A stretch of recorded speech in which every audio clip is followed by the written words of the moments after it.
On a 70 000 articles à peu près sur Doctissimo, donc on fait ce qu'on peut pour les remettre à jour. Les internautes nous signalent des erreurs éventuelles. Et voilà, on essaye de le travailler au fur et à mesure. Mais bon, le premier réflexe des internautes aussi, parce que là on a parlé de l'évolution, avant les années 2000, c'était le Larousse médical quand même, qui était une source d'information solide. Après Internet est arrivé, et en fait Internet c'est quand même Google d'abord, avant Doctissimo. Les gens vont sur Google, ils font une requête, et en fonction du langage qu'ils utilisent, ils vont tomber peut-être sur des forums. Là, effectivement, ils vont tomber chez nous, sur les forums du docteur Dominique Dupagne ou d'autres forums. S'ils ont un langage peut-être un peu plus médical, si c'est le médecin qui vient de leur dire quelque chose, ils vont peut-être tomber sur un article éditorial, et là, ils vont tomber sur Doctissimo, effectivement en France souvent. Dans d'autres pays européens, ce sera plutôt Wikipédia. Ils vont tomber aussi sur Wikipédia en France. Alors maintenant, est-ce que dans les années qui viennent, on va avoir davantage de validation de l'information ? Moi, j'en serais ravi à titre personnel, qu'il y ait une amélioration des logos, de la qualité, de la visibilité sur le web. Maintenant, ce qu'on constate aussi avec la masse, en tout cas qu'on a sur Doctissimo, c'est qu'il y a une espèce d'autorégulation, en tout cas sur les forums, qu'il n'y a plus d'énormité, comme on a pu voir il y a quelques années, où des gens qui venaient prêcher un complément alimentaire ou une thérapeutique non validée, non étayée, voire aberrante, voire purement commerciale, ça pouvait rester quelques heures, quelques jours avant. Maintenant, ça va rester quelques minutes. Les internautes savent reconnaître le langage des gens qui écrivent non spontanément sur le web. Ils les éjectent maintenant de manière spontanée. En tout cas, chez nous, on a moins de problèmes qu'avant.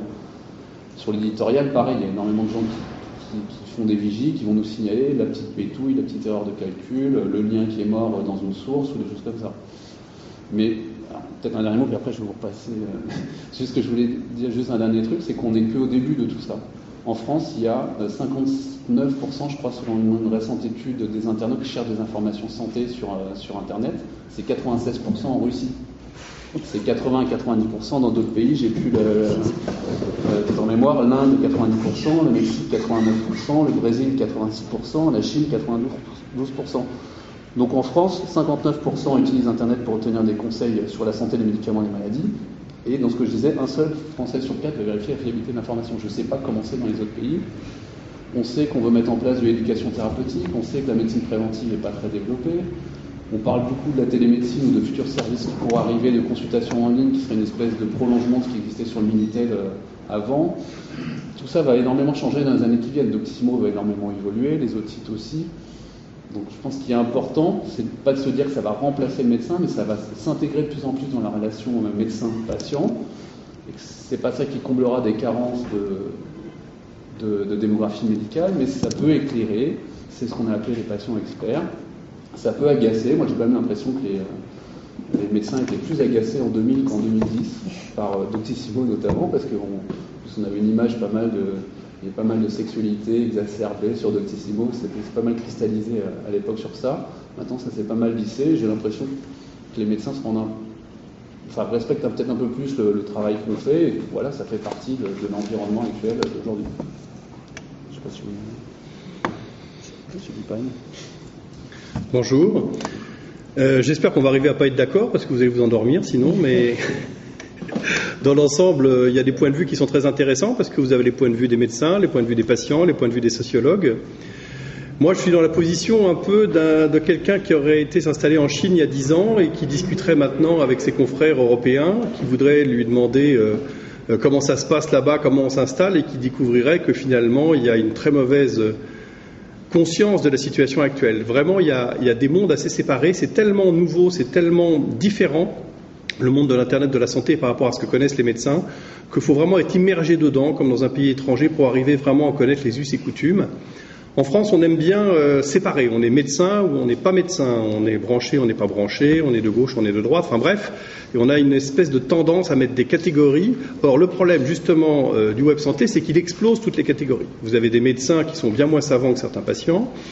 En termes d'information et de qualité de l'information, j'ai quand même l'impression en général que l'information qui est sur les sites patients, un petit peu sérieux, je dirais, est de meilleure qualité que celle qui est sur les sites médicaux, et c'est pas un lapsus, hein. C'est-à-dire que d'un côté, dans les sites vraiment scientifiques, côté médecine, vous avez des conflits d'intérêts, on en parle en ce moment, mais enfin c'est un phénomène énorme qui déforme l'information dans des proportions considérables. Et de l'autre côté, du côté des patients, vous avez une intelligence collective qui est en train de s'installer, Comme le signalait Jean-Philippe, il y a dans les forums maintenant une autorégulation extrêmement impressionnante qui fait que c'est très difficile de dire des bêtises dans un forum, c'est très difficile d'aller vendre une soupe quelconque. Alors bien sûr, si vous êtes sur le forum On nous cache tout, vous allez pouvoir développer des théories extrêmement alternatives, je dirais, mais sur des forums classiques comme celui de Beat, je l'ai croisé il y a 10 ans en fait. Il y a 10 ans, je voulais monter un forum et elle voulait monter un forum. Je lui ai proposé de l'héberger. Finalement, elle a choisi une autre solution et c'était mieux parce que la mienne n'a pas tenu la route. Mais finalement, vraiment, à l'époque, on était très peu nombreux, il y avait peu de forums. Et depuis, on a acquis, elle, côté patient communautaire et moi, côté médecin, une connaissance qui fait que le dialogue est souvent très difficile, y compris à des gens qui pourtant s'intéressent à tout cela, parce qu'ils n'arrivent pas à comprendre qu'il faut complètement changer de point de vue. C'est-à-dire que le côté qualité de la formation, ça ne veut pas dire grand-chose. La formation, c'est une espèce de nuage un peu flou avec une périphérie, un cœur. Les gens ne croient absolument pas tout ce qu'ils lisent. Ils font le poids, ils pondèrent, ils se font une opinion variée. Et attaquer le problème de la formation médicale et de la qualité avec des repères traditionnels n'a quasiment aucun sens. Et on l'a vu avec les députés qui ont demandé à ce que la Haute Autorité de Santé labellise la santé et la formation santé sur Internet. C'est ahurissant. Est-ce qu'on a demandé de labelliser les journaux santé qui existaient depuis des années et qui comportent un nombre d'âneries assez impressionnantes? Il n'y a jamais eu ce besoin-là. Et là, comme c'était Internet, comme c'était nouveau, il y a une espèce de peur qui fait qu'il faudrait aller surveiller ça. Alors je ne sais pas sur quel point on va trouver des oppositions. Je pense que dans la salle, il y a des gens qui vont nous poser des questions stimulantes. Rassurez-vous, on va vous laisser parler tout à l'heure. Ce que je voulais vous dire d'autre à propos de, comme ça, en première attention, c'est que Beat aussi a parlé de service après-vente des médecins. Ça, c'est une réalité évidente, hein. Mais il y a le service avant-vente aussi, bien sûr. C'est-à-dire que on va vous faire tel examen, ça fait pas mal, rassurez-vous, tout va bien. Eh bien, avoir lu 10 descriptions de personnes qui sont passées là avant, c'est une richesse qui n'a aucun rapport avec ce que peut... Ali, qui est sorti l'année dernière, on va essayer de voir comment sont perçues les premières semaines d'utilisation d'Ali, et on va faire remonter l'utilisation par les patients. Maintenant, il faut qu'on change tous les pseudos, parce que sinon, les internautes se sentent un peu violés dans leur intimité, même si c'est exposé publiquement sur les forums. Ils ont du mal qu'on synthétise ça au niveau éditorial. Et dernier point, il y a une évolution des outils communautaires qui est prévue sur Doctissimo, qui dit probablement quelque chose à certaines personnes de la salle, parce qu'il y a Patient Like Me aux États-Unis qui fournit plein d'outils qui permettent de mettre en perspective pas mal de données patients.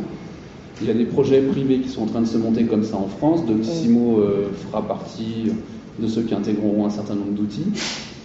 On peut espérer que dans les années qui viennent, on aura davantage de remontées, mais c'est vrai qu'il y a une culture journalistique sur notre façon d'élaborer les contenus éditoriaux, et que la porosité avec le communautaire, même si elle est souhaitée en interne, même si on aimerait trouver du temps pour s'immerger davantage dans les communautés et faire davantage de remontées comme ça, pour l'instant, on a du mal à le faire. On a déjà beaucoup de mal à couvrir l'actualité santé par rapport à des médias traditionnels comme le Figaro, Le Monde, qui arrivent à mettre plus de monde sur des dossiers comme le Mediator ou la Grippa que nous, quand il y a des dossiers qui embolisent extrêmement en termes de ressources humaines. Voilà, maintenant, c'est prévu dans les années qui viennent, c'est prévu soit sur Doctissimo, soit à l'extérieur, mais on peut penser qu'il va y avoir davantage de remontées patients. On a aussi une hypothétique réforme du système de pharmacovigilance qui est prévue dans les mois qui viennent. Est-ce que ça va donner aussi davantage de pouvoir aux patients pour sensibiliser, non pas sur tel effet secondaire, mais peut-être uniquement sur le vécu déjà, sur le vécu de leur prise en charge thérapeutique? On va voir ça. On a l'avantage, entre guillemets, de vivre une crise après une autre crise l'année précédente. Il y avait la crise de la Grippa, là il y a la crise du Mediator. Ça va jouer une espèce d'accélérateur. Ça va accélérer les prises de décision sur des réformes du circuit du médicament, peut-être sur la communication gouvernementale envers le grand public, peut-être sur la communication des laboratoires pharmaceutiques, les rôles avec les associations. Il y a une transparence qui est censée être légale depuis un an avec les associations. Enfin, il y a énormément de choses qui vont bouger dans les mois qui viennent. Donc moi, tout ce que j'espère, c'est qu'on va s'améliorer. Et que voilà, c'est vraiment... j'espère que d'ici 2020, on aura des modules d'éducation thérapeutique, de prévention, davantage de vidéos, les serious games, des remontées de patients. Bon, il y a énormément de choses assez excitantes, quoi. C'est pas un grand Satan, Internet, voilà, on va aller vers des choses intéressantes. Vous avez travaillé sur la perception de la Grippa sur Internet, et je pense que c'est constructif. Il y a quand même eu pas mal de délires. On parlait tout à l'heure de onnoukachtout.com. Il y a quand même le nouvel ordre mondial qui au lieu d'être cantonné dans des petits forums marginaux, s'est retrouvé à coloniser d'autres forums, y compris les nôtres. Tout ça, ça pose des questions. Ça pose des questions sur la délivrance de l'information, sur le challenging de cette même information. Quand on dit qu'il n'y a pas d'adjuvant, que tel adjuvant dans un vaccin a été utilisé déjà depuis 10 ans dans un autre, eh ben non, c'est pas tout à fait le même. Et ben il faut le préciser que c'est pas tout à fait le même et dire voilà, a priori ça fera les mêmes effets secondaires ou pas. Mais il y a besoin de plus de transparence et c'est quand même davantage ressenti au niveau des autorités de santé actuellement. Maintenant, est-ce que ça débouchera sur quelque chose de concret, je ne sais pas. Mais nous, en attendant, on fait notre taf, on essaie de proposer du contenu et le mieux possible. Voilà. Je vais revenir sur ce dont vous avez parlé. Vous avez parlé des initiatives comme Patients Like Me. Est-ce que quelqu'un veut bien expliquer pour les gens qui peut-être ne savent pas quel est ce genre d'initiative et qu'est-ce qu'on peut faire avec du coup toutes les données des patients? Cécile? Oui, enfin, Dominique le ferait bien. Donc c'est un site qui a été créé aux États-Unis il y a assez peu de temps. Et enfin, il y a peut-être maintenant 2-3 ans. Enfin, ça fait pas. Non. Donc d'abord sur un petit nombre de maladies, puis l'objectif c'est de les étendre. Et l'idée c'est justement de recueillir des données en provenance des patients pour constituer une expertise collective assez large sur les maladies. Donc on remplit un certain nombre de questionnaires, on apporte des informations, on apporte des témoignages. Pardon. Et donc à la fin, enfin pas à la fin, mais à tout moment, on peut en tirer des statistiques sur la prise de médicaments, sur les effets, sur la manière dont la maladie évolue. Donc c'est un site qui est extrêmement intéressant, qui est quand même encore dans une forme, enfin qui est limité à un petit nombre de maladies, mais qui sera extrêmement intéressant. Je ne sais pas si ça vaut le coup. Il y a 80 000 patients, je crois, un peu plus. Oui, non, évidemment, c'est à l'échelle des États-Unis. Donc, quand on commence à recueillir des informations sur une maladie, on a tout de suite plusieurs milliers de patients qui répondent et ça fait des cohortes qui sont évidemment intéressantes, mais évidemment qui sont auto-sélectionnées. Hein. C'est vraiment le symbole d'un mot qu'on n'a pas encore prononcé mais qui est incontournable, qui est le mot empowerment, c'est-à-dire ce mot anglais qui n'a pas l'équivalent français, qui va dire augmenter la capacité à prendre en main soi-même sa santé, dans le cas de la santé. Et Patient Like Me, c'est vraiment un site dans lequel ils ont dit ok, il y a les médecins, ils ont leur science, ils ont leur recherche. Maintenant, nous, on va gérer nos trucs nous-mêmes à notre façon. Et à la limite, sans demander la tutelle quelconque des médecins. Et ça, c'est une vraie révolution. Et ça évolue de plus en plus dans ce sens-là, Internet. Il y a un autre site que je vous cite, que je voudrais citer, qui est très intéressant. C'est ehealthme.com.